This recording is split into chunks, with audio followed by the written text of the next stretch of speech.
कालच महिला दिन झाला. तो काय आपण दरवर्षी महिला दिन म्हटल्यानंतर आपण 8 मार्चला आपण साजरा करतो. काल मला एकाने छान विनोद पाठवला. एकाने ते म्हणे 21 जून हा सर्वात मोठा दिवस म्हणून समजला जातो. बरोबर ना? ते साफ झूट आहे म्हणे. 21 जून सर्वात मोठा दिवस नाहीच आहे. महिला दिन हाच सर्वात मोठा दिवस आहे. कारण तो 8 मार्चला सुरू होतो आणि पुढल्या वर्षी 7 मार्चला संपतो.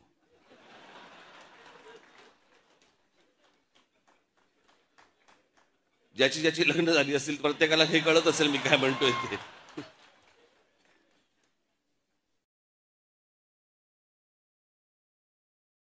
पण आपल्याकडे काय करतात, महिला दिन म्हटल्यानंतर सगळेजण भेटणार, महिला दिनाच्या शुभेच्छा. 2 पुरुष एकत्र आले तरी एकमेकांना देतात. अरे ह्याच्यात महिला कुठे आहे?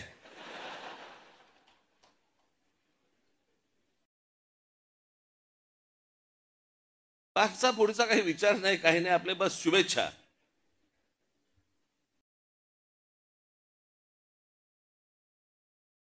महिला दिनाच्या शुभेच्छा आपण देतोय, परंतु एका सर्वात मोठ्या महिलेचा विसर पडून देतोय आपण. त्या व्यक्तीला विसरतोय. खरं तर महिला दिन हा दिन खरं तर जिजाऊ साहेबांच्या नावाने हा खरं तर ओळखला गेला पाहिजे.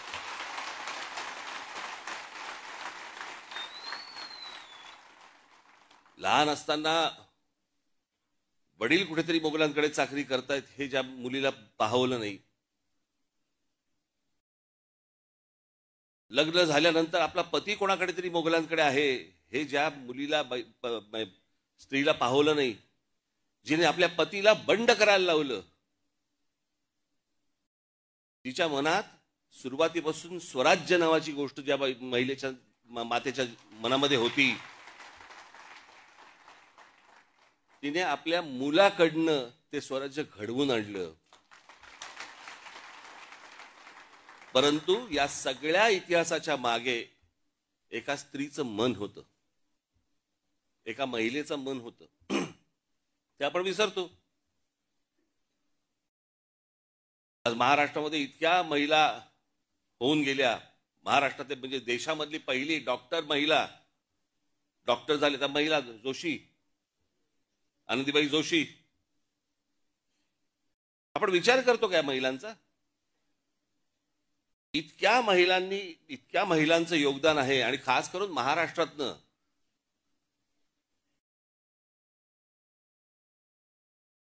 जर समजा तुम्ही सर्वात पुढारलेल्या जर स्त्रिया म्हणून जर समजा बघितल्यात, इतिहासामध्ये काढून बघा तुम्ही, सर्वात पुढारलेल्या स्त्रिया, तुम्हाला सर्वात पुढारलेल्या स्त्रिया या महाराष्ट्रात मिळतील.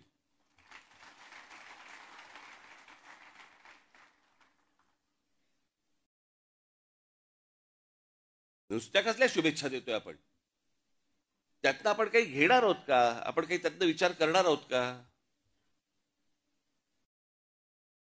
आज पक्षाला 19 वर्ष पूर्ण झाली. ते 19 वर्ष आपली कशी गेली, काय गेली?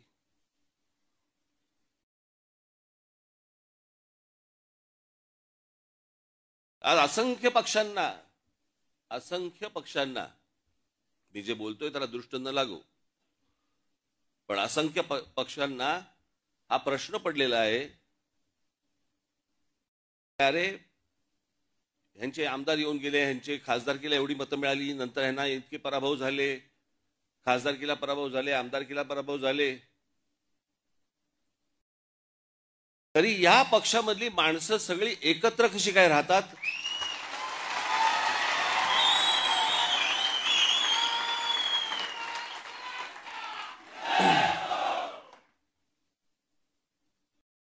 फेरीवाले तरी असतात, आपले कष्टाने काम करत असतात, कष्ट घेत असतात. पण हे आत्ताचे जे राजकीय फेरीवाले आलेत ना, असे फेरीवाले माझ्या पक्षात नाही, आपल्या पक्षात नाही आहेत. आज या फुटपाथवर तिकडनं कोणी डोळा मारला की त्या फुटपाथवर हे असले राजकीय फेरीवाले आपल्याला नाही उभे करायचे आहेत. आपल्याला जे बांधायचंय, आपण खणखणीत दुकान बांधू, फेरीवाले नाही होणार.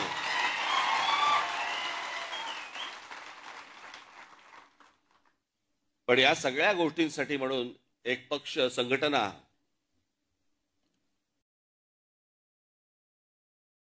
ही सगळ्या ठिकाणी आपली आहेच, पण ती मजबूत करणं जास्ती गरजेचं आहे.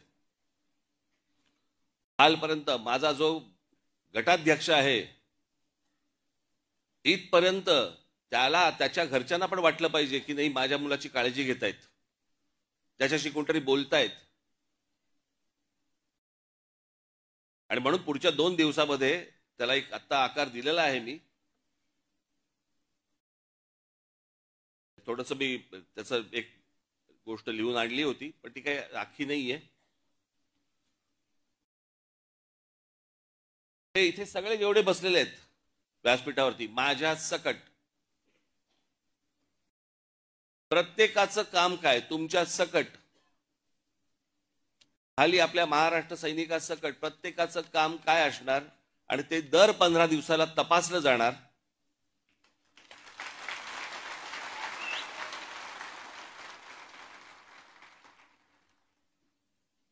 तर महिन्यात 1.5 महिन्यामध्ये असं जाणवलं, कारण त्याची यंत्रणाच मी पूर्ण लावतोय वरपासून खालपर्यंत. जर जाणवलं मला की हा पदाधिकारी, तो कोणी का असेना,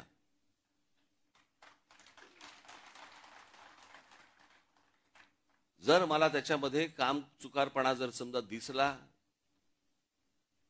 कळलं का, तर मी त्याला पदावरती ठेवणार नाही. आत्ता सांगून ठेवतो तुम्हाला मी. त्याच्यानंतर ज्या फुटपाथवर जायचं असेल त्या फुटपाथवर जाऊन बसवत त्यांनी.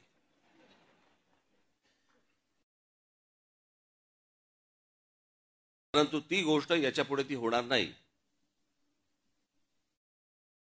काल मला सांगितलं कोणीतरी, त्या दिवशी एक मेळावा बैठक लावली होती मुंबईला, आणि काही मुंबईचे शाखाध्यक्ष आणि काही उपविभागाध्यक्ष आणि विभागाध्यक्ष काही हे हजर झाले नाहीत.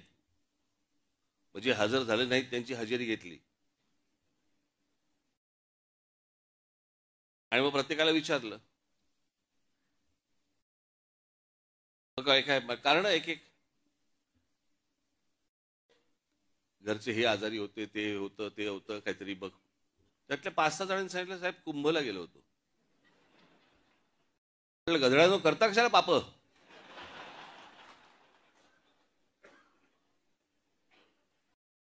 तर मी हेही विचारलं, आल्यावरती आंघोळ केलीच ना.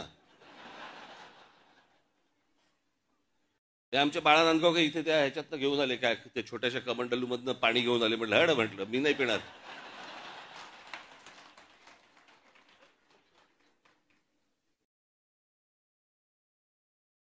हो मला सांगा, आता तो सोशल मीडिया आल्या, पूर्वीच्या काळात ठीक होतं. मी त्या सोशल मीडियावरती बघतोय, माणसं तिथे आलेल्या बाया बिया हसतायत, आणि बाळा नांदगावकर साहेब गंगेचं पाणी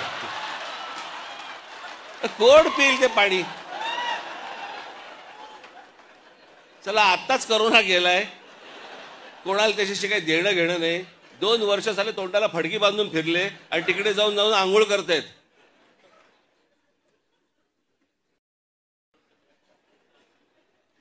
अहो मला माहितीये, मी कित्येक स्विमिंग पूल बघितले असे, जे सुरुवातीला उद्घाटनाच्या वेळेला निळे होते, हळूहळू हिरवे हिरवे व्हायला लागले. कोण जाऊन त्याच्यामध्ये मला सांगा पडेल त्यात गंगेत. ह्यानं तिथे काहीतरी केलं, ते मी इथे पितोय.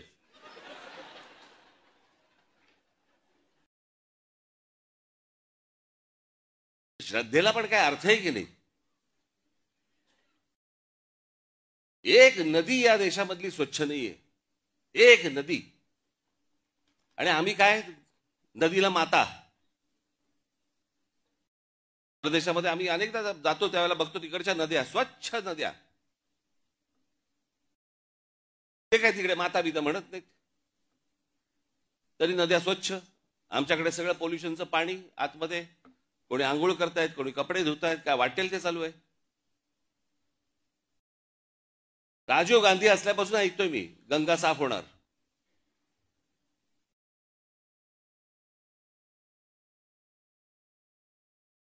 मग मध्ये राज कपूरांनी चित्रपट पण काढला. लोकांना वाटली झाली गंगा साफ. त्याच्यात वेगळीच गंगा. लोक म्हणाले अशी जर गंगा साफ असेल तर आम्ही पण आंघोळ करायला तयार आहोत. अजून पण गंगा काय साफ व्हायला तयार नाही.